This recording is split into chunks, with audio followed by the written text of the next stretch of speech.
I've been watching Los Angeles Lakers basketball for a very long time.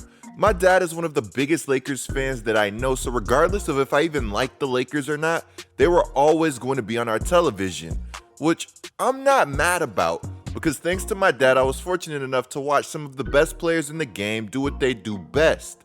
While I've gotten to watch a lot of good Lakers basketball over the years, I've also watched a lot of bad Lakers basketball. I can safely say that what I saw from this team earlier this season reminded me of a lot of the bad Lakers basketball that I had watched, which isn't exactly what you want to hear considering that your team has one of the best players to ever play the game of basketball in LeBron James. As good as LeBron James is, and as well as his game has aged over the years, the truth is that he's not getting any younger. And I know that nobody wants to hear this, and we hear this far too often, but reality is reality, and Father Time is undefeated. This reality for the Los Angeles Lakers puts a microscope on every single move that they make, making every move much more critical.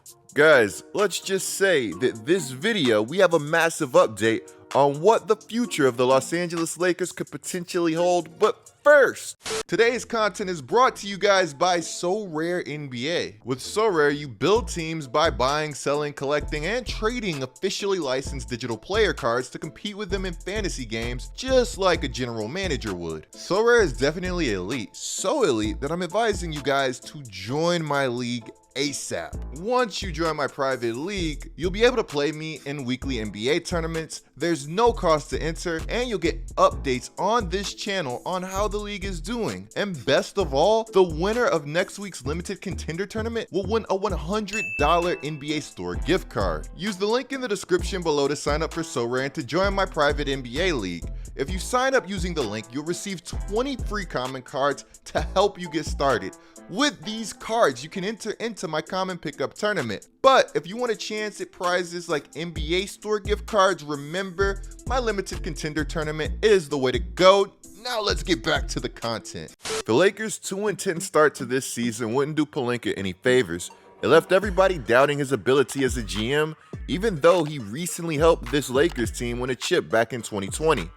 Guys, at one point, things got so bad for Pelinka that Bron basically flat out said that this is not what I signed up for. I'm too good for this. To quote LeBron James, I'm a winner and I want to win and give myself a chance to win and still compete for championships. That's always been my passion. Playing basketball at this level, just to be playing basketball, is not in my DNA. It's not in my DNA anymore. End quote. Pelinka would silence not only me, but he would also silence all of the doubters who were incredibly loud, at least for the moment, by the time the trade deadline was over this season, getting LeBron James the roster that he wanted for the most part. I say for the most part because though the roster would drastically improve and get better, it would still be missing one of Bron's requests. Let me explain. Bron wanted the Lakers to get a better roster. Jared Vanderbilt, Malik Beasley, Mo Bamba, Rui Hachimura, and D'Angelo Russell make the Lakers a better roster. I know what you guys are thinking at this point. Well, Coop, what's the problem if the roster got better? Well, the problem would be that none of these players that I just named has the name Kyrie Irving. This isn't me saying that I wanted the Lakers to get Kyrie. That's just what Bron wanted. And February 6th, he made that very clear. February 6th is the day that the Dallas Mavericks would trade for Kyrie Irving. February 6th is also the day that LeBron James would go on ESPN and have an interview where he would say that he's definitely disappointed that the Dallas Mavericks were landing Kyrie. Quote, I can't sit here and say I'm not disappointed on not being able to land such a talent. End quote. During this interview, Bron would continue to describe his relationship with Kyrie, saying that he was somebody that he had great chemistry with while the two were with the Cavaliers. He also added that Kyrie is somebody on the floor who can help you win, championships. Now look, I know all of this came before the Lakers acquired D'Lo, and I'm sure that Bron loves the D'Lo addition, while D'Lo also loves LA. It's just that I don't think that I'm reaching here saying that LeBron is clearly somebody who thought that the Lakers were getting Kyrie and also just somebody that wanted him despite the fact that Joe Tsai wasn't in the business of doing the Lakers any favors. Kyrie potentially joining Bron in LA isn't anything new. We've been seeing reports on things like this for a while now. Last year, Windhorst was out here saying that Kyrie Irving absolutely wants to be a Los Angeles Laker. The Lakers want Kyrie, but making it happen, that's a different story. While Kyrie still isn't the Laker at this moment, he is a free agent at the end of this season, as is D'Angelo Russell. Both of these players, pending free agency, will leave a lot of questions about their futures with their respective teams. When Kyrie was asked about his future at the time of his trade, he would call any discussions about his long-term plans a distraction. Basically, Kyrie wanted to remain as non-committal as possible, and I can't really blame him. Reports and discussions coming from D'Angelo Russell's camp, on the other hand, would be much more concrete. To quote Woj, D'Angelo Russell very much wanted a second chance in LA with the Lakers, and you've seen the impact he's made coming back against Toronto the other night, playing great in the win, and again tonight. He wants to be the point guard of the future for the organization. He'll be a free agent this summer. If there's one thing that I've learned from following D'Angelo Russell throughout his career, it's that he doesn't like bouncing around. This guy wants a long-term basketball home. If this report from Jovan Buha is correct, then D'Angelo Russell is in luck. Reportedly, the Lakers are not expected to pursue Kyrie Irving in the offseason. In fact, the Lakers have very strong interest in re-signing D'Angelo Russell. Buha would also go on to say, quote, "To my knowledge and to what I've been told, the Kyrie ship I think has sailed. You never want to say never. That could easily change, but as of right now, their plan is to run this team back." Lakers fans, let me know how you feel about this in the comments. For whatever reason, I still fully expect the Lakers to do something wild this offseason. And that's not a report, that's just how I feel knowing the Los Angeles Lakers. If you're not like me and you're a Lakers fan, there's a chance that you just want this team to have some stability after everything that has transpired over the past few seasons. If that's the case, then these reports about this team potentially running it back has to be music to your ears. The Lakers are 9-6 since the trade deadline, and the truth is that record could be much better as they've recently dropped some very winnable games. Mind you that this team hasn't had LeBron James since February 27th either.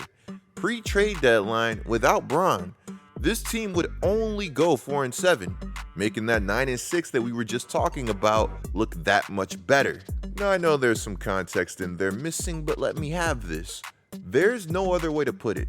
The moves that this team made prior to the deadline were good. There's a good reason that this team has had the best defensive rating in the league since the trade deadline. What I'm trying to tell you guys is that if you're a Lakers fan, you shouldn't be overreacting to any of these losses, especially the one against Dallas. Now, if you want to overreact to the loss against Houston, then I understand, but they also just beat the Celtics and they're playing better basketball at this moment. If you ask me, it's really easy to take for granted how competitive that this team has been.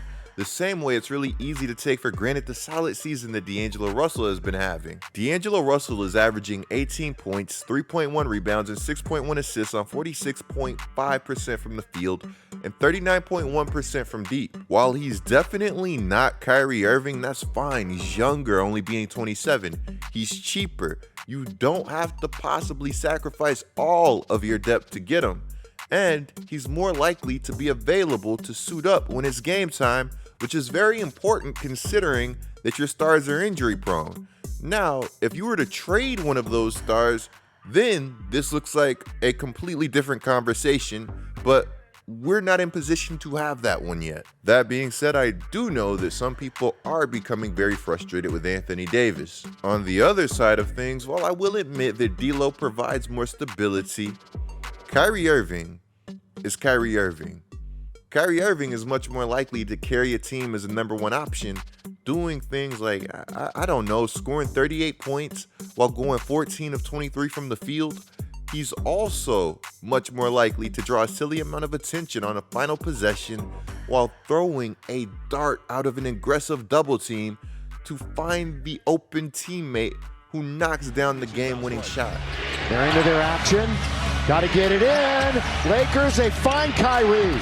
Irving with the basketball, with 3, with 2. Irving, they're going to get a shot away. Kleber! This was a great shot by Maxey, who was ready the entire time, and just a ridiculously poised and special pass from Kyrie Irving. I know that nobody questions the talent, but I just feel the need to say again that the things that this guy can do with the basketball just don't make any sense. If you're a Lakers fan and you want to see Bron team up with Kyrie again, I'm not going to blame you. I think that Mavericks GM Nico Harrison summed up the risk associated with acquiring Kyrie very well, saying that I don't see any risk at all.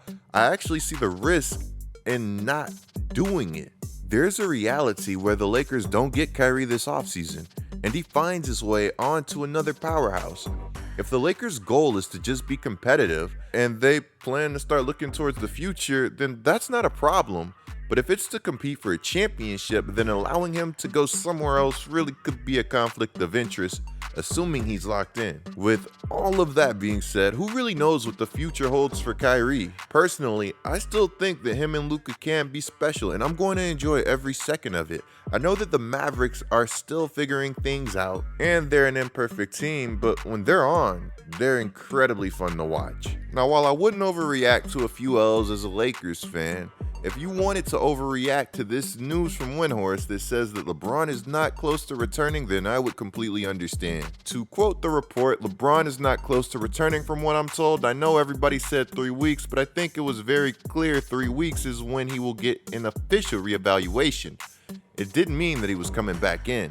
When it comes to a LeBron return, who really knows what's on the horizon? I'm just hoping that it's sooner as opposed to later. As we all know, the season is winding down and every game matters, even if that game is just used for ramp-up time for a potential postseason run. Guys, clicking the video on the screen right now is a great way to support my channel. I'm GetLikeCoop, bringing you guys the scoop until our next upload.